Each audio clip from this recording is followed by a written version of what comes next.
Para gumawa ng nagalaw na panyo. Let's go. Una. Ito, panyo. May panyo na ako. Sunod. Itlopin natin ng parang ano. Wait lang. Ganito. Na parang ganito. Yan.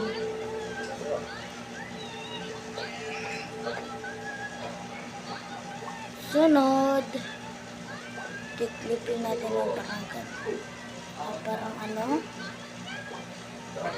isa, dalawa, parang ganito ga, ganito. Sunod, parang ano, ito.